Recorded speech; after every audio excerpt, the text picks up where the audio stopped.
Hello everyone, it's Fridge228 back again to give you another video, and this time I'm going to give you my review for episode 2 of Occult 9.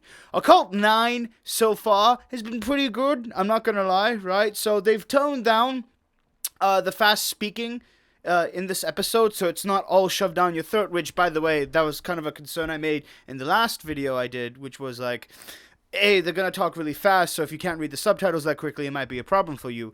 Here, don't worry, they do tone it down considerably, and you can actually enjoy it you can just enjoy it. I understand probably why they had to make the dialogue really fast in the first episode, because they had to get all that information out of the way, and now episode 2 is just they can focus on the story, the characters, and everything, and it's going to be great. So they've toned that down a bit. Also, the main theme now has been presented. So I didn't want to spoil it in the first video that I did, but now if you're watching this video, I'm assuming you've watched the episode, and if you haven't watched the episode, then I'm going to spoil it for you, so skip for like 30 seconds or something. So, quick spoiler, after Yuta goes to the professor's office and sees him dead, he ends up getting a radio call from his box that can pick up signals. Obviously, we know it's a spirit that's contacting him because it's super obvious at that point. So a spirit is contacting Yuta to tell him to rip out the professor's teeth and then book it. Leave, because somebody's going to come up there right now, and if you don't get the tooth in time, you're gonna get caught. Instead of, just leaving and not listening to the spirit about the tooth, he ends up, he's in fear, he's listening to the spirit. He's pretty much rational about it. He's like, why should I listen to you? Explain this to me. And the spirit's like, shut up, do this, and then leave. So as he pulls off the gold tooth from the professor, it turns out that inside of it is it's a key. So it brings off information that's like, what is this key about? But then, in the episode, we get introduced to another character who was already introduced in episode 1, but he's more fleshed out here, and his name is Shun. Shun is this child detective, if you will, the Conan of this anime. So Shun is talking to the police, and he's basically telling them, like, oh yeah, generic crime scene, and it's kind of weird that, his tooth was pulled out, and reminds me of this doujin manga that has the exact same story by this author, and this author is this female that met with Saire, the guy with the glasses, in the last episode. It's like, hey, it's made by this woman, this is weird, and they're like, okay, you totally, we don't really care, I don't want to listen to this, go away. And he contacts this one guy, and he said, don't worry, this is an encrypted call, no one's gonna get through, which means that the detective Shun is actually either evil or has some other alternative things to focus on instead of just being like this boy detective and stuff.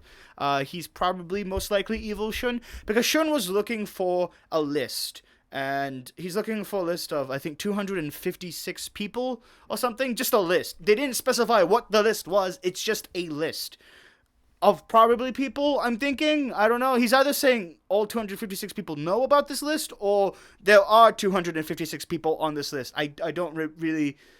I didn't understand it fully when he was talking about that, so forgive me on that part. But he's saying that the professor wrote in blood, when he was dying, code. And code is supposed to mean something. Maybe like a hidden message, like his dying last word. And the only one to see that were two people, Shun, who erased it, and Yuta. So Yuta's seen code and is probably going to retain that in his little memory of his.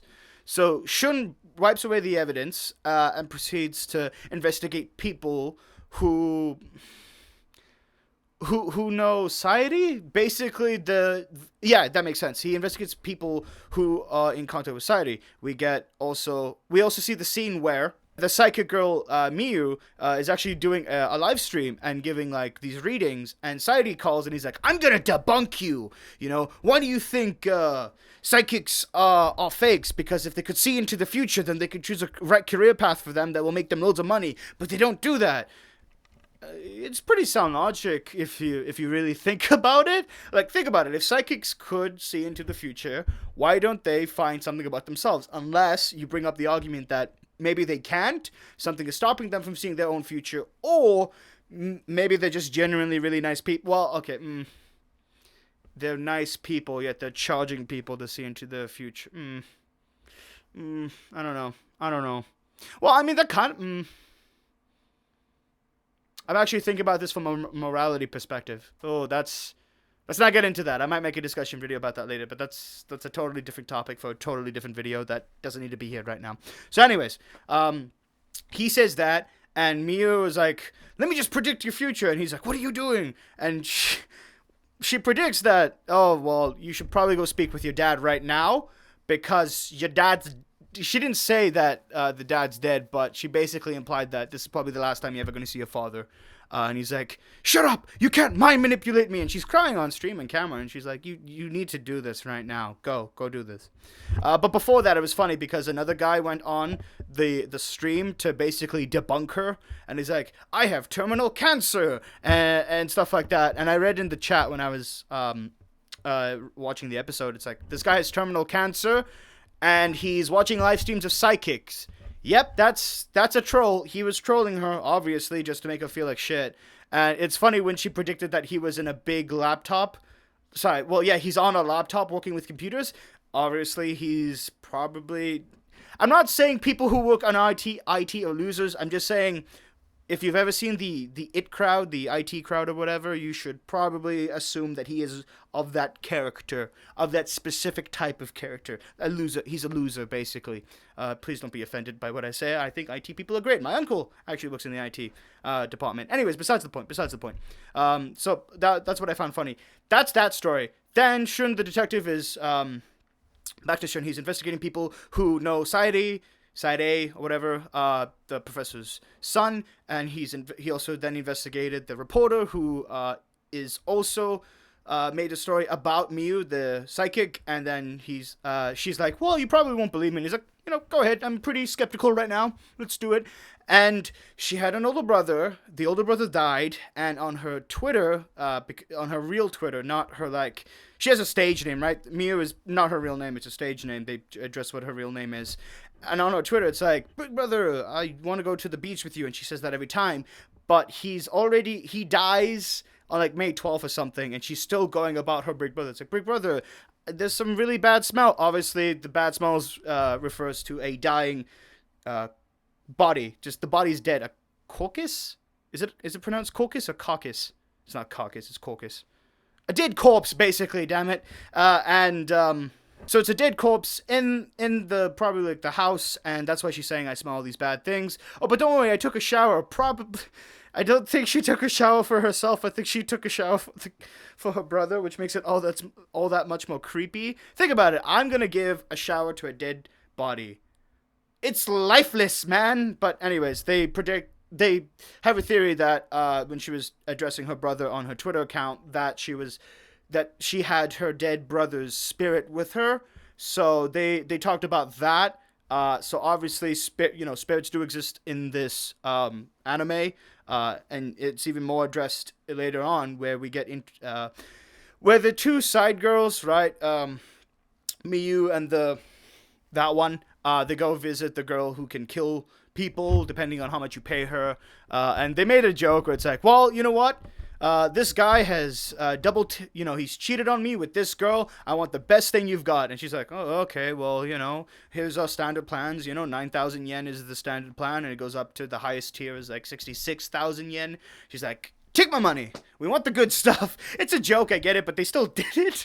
And the girl is there, and her spirit buddy's there with her, and they see that the professor's dead, and she asks the spirit guy, hey, did you kill the professor? That was kind of really quick of you. You should have waited. To which he proceeds to break the top of the glass that has the freaking light bulb in it, and he's like, don't worry, I didn't do anything, but some other spirit got to me before I did. I think it might be a trap. I think they're trying to find me. And then he's like, if I wanted to, I would have taken you out with me a long time ago, or something basically threatening her and reassuring her that he is in control and she is not, so do not question his position, kind of thing, which, whatever, you're a spirit, do whatever the hell you want. Who am I to judge you? Hashtag all spirit lives matter. It's horrible and cringy. Anyways, so then the next scene is that... So then the next scene is Miu. She's with her friend Chi. It's a cute little moe meeting. And she's like, hey, I'm going to be getting this bird. It's a parakeet. I always wanted it.